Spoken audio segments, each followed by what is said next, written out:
The Athletic.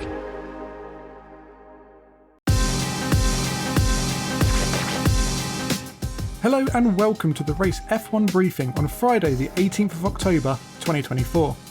I'm Rob Hansford and the United States Grand Prix weekend is now fully underway, with both free practice 1 and sprint qualifying having taken place on Friday. But once again the race in action wasn't the main headline of the day, as we're about to explore in this episode. And as you might have guessed, front bib devices are still very much the topic of conversation in Austin. So let's get into it. So before we get into the ongoing spat between Red Bull and McLaren, let's get into the main action of the day, sprint qualifying. It's been a while since we've seen the cars on track, and having had time to finesse their cars during the break, there was every chance we could see a slight change in the pecking order in this qualifying session. And that's exactly what happened. Throughout the first two sessions, it looked as though Ferrari could well be the pace setter, having continued its strong speed from free practice 1, where it had both cars at the top of the timesheet. But as the final sprint qualifying session got underway, it was Mercedes that jumped to the top of the table, and it looked as though George Russell was going to take the top spot for Saturday's sprint. That was until Max Verstappen crossed the line. The Red Bull driver managed to scupper Russell's day by going 0.012 seconds faster at the end of a session to take pole position for the sprint. Ferrari didn't fall too far down the order in the third sprint qualifying session though, with Charles Leclerc doing enough to end up third fastest, having edged out Lando Norris in fourth. Norris was quite frustrated at the end of sprint qualifying and said, "I've been struggling the whole day honestly with the balance and the setup. The lap was shocking, not a terrible day, could have been worse, could have been better, I'll take it." Carlos Sainz meanwhile will line up fifth for tomorrow's sprint, while the Mercedes of Lewis Hamilton couldn't capitalise on his early pace, ending up seventh, having run out of sync with the other cars in SQ3. He was balked by yellow flags and believes that cost him a potential sprint pole. Haas was arguably the best performing team of qualifying. It managed to get both of its cars into the final sprint qualifying session, where Nico Hülkenberg and Kevin Magnussen were able to secure 6th and 8th respectively. Yuki Tsunoda was 9th fastest, while Franco Colapinto continued his strong form since making his F1 debut, ending the sprint qualifying 10th fastest, 8 places higher than his teammate Alex Albon, whose fastest lap was ruined in SQ1 with a 360-degree spin, despite spinning off himself at turn 12 when his soft tyres were at their best. It really was a moment of what could have been for the Williams driver. Things weren't so great for two frontrunners though. Sergio Perez had a horrible day, having struggled in both free practice 1 and sprint qualifying. In FP1 he was only 16th fastest, having had a tough time with things on the soft tyres, and in sprint qualifying he was knocked out in the second session, ending up 11th on the grid for tomorrow's sprint. The other casualty in sprint qualifying was McLaren's Oscar Piastri. He was knocked out in the first session, having lost his fastest lap time due to a breach of track limits, meaning he will start the sprint from 16th on the grid. The front bib adjustment device controversy that Red Bull has been embroiled in was never going to go away overnight, and if anything, fuel was added to the fire on Friday when McLaren CEO Zak Brown weighed in to give his opinion on the matter. When rumours surfaced on Thursday that a team might be using a device that enabled it to alter the height of the front bib, or T-tray as you might know it as, on its car, Red Bull stepped forward to confirm its team was the one in question, and that it was a device that is inaccessible when the car is fully assembled. But Brown didn't buy that explanation, and when he was asked by Sky Sports F1 whether he thought Red Bull was using the device in parc-fermé conditions, he said, "Well, why would you design it to be inside the car, when the 9 other teams have designed it to be outside the car?" He said, "They, Red Bull, chose their words very carefully, saying, when the car is fully assembled, but you're allowed to not have the car fully assembled in parc-fermé, and when you're working on driver comfort.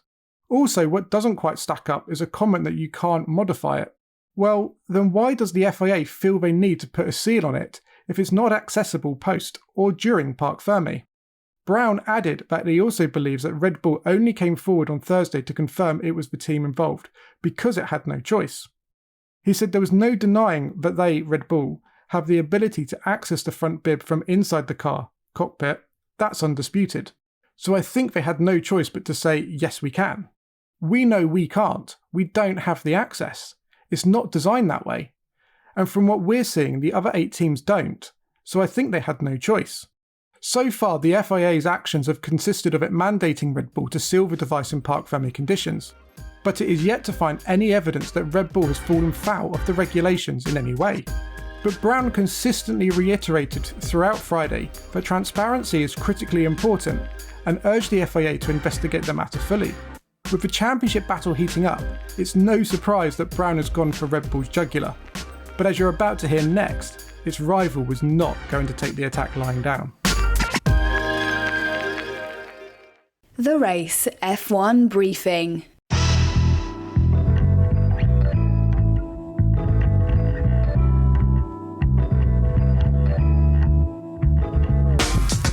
Let's be honest, this isn't the first time Red Bull has been at the centre of a controversy while battling for a world championship. It's been here before and it knows how the game works.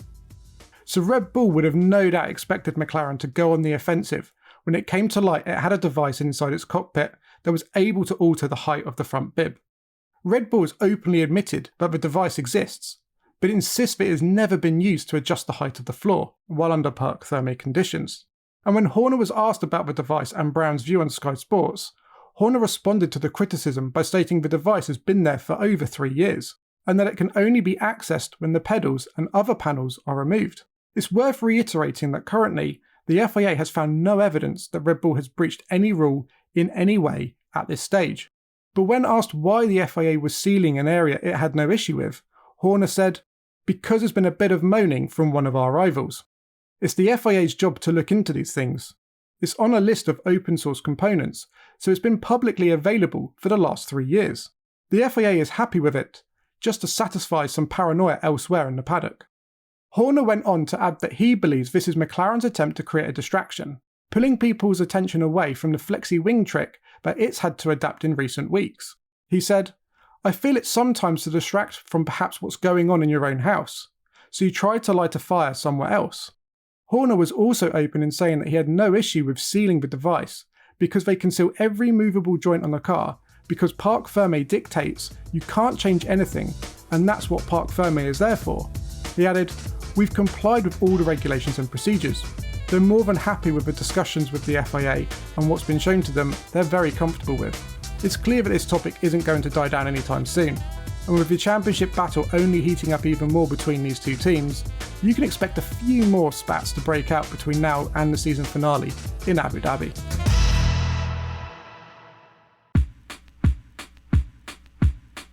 Before we go, let's have a quick chat about the upgrades teams have bought for this weekend's event. With this being the first Grand Prix in 3 weeks, it's no surprise that teams have brought several upgrades to their cars for this weekend, and it's McLaren and Mercedes that have brought the largest number of new parts. McLaren's upgrade package has been firmly centred around the front of the car, with a new front wing, front suspension and front brake ducts package. The suspension and brake ducts have been altered in a bid to service a new airflow pattern created by the front wing, while the wing itself has been introduced to help increase aero load. Mercedes meanwhile have altered a variety of areas, including the floor edge wing, floor vanes as well as a reprofiled front wing.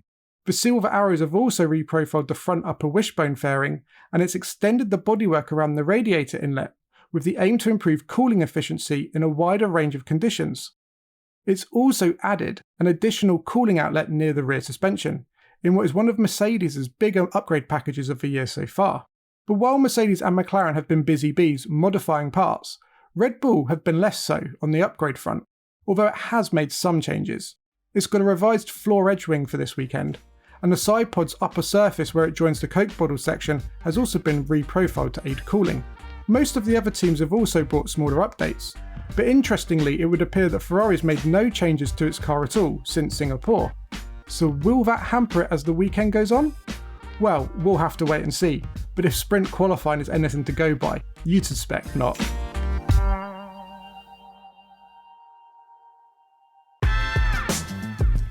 We've covered all of the main talking points from the action today, so we'll leave it there for this episode.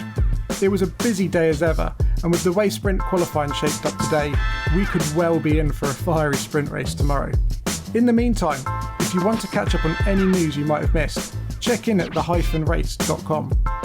Johnny Reynolds will be back as your host tomorrow, so make sure you tune back in to get a full recap on the sprint and qualifying for the Grand Prix. But until then, goodbye.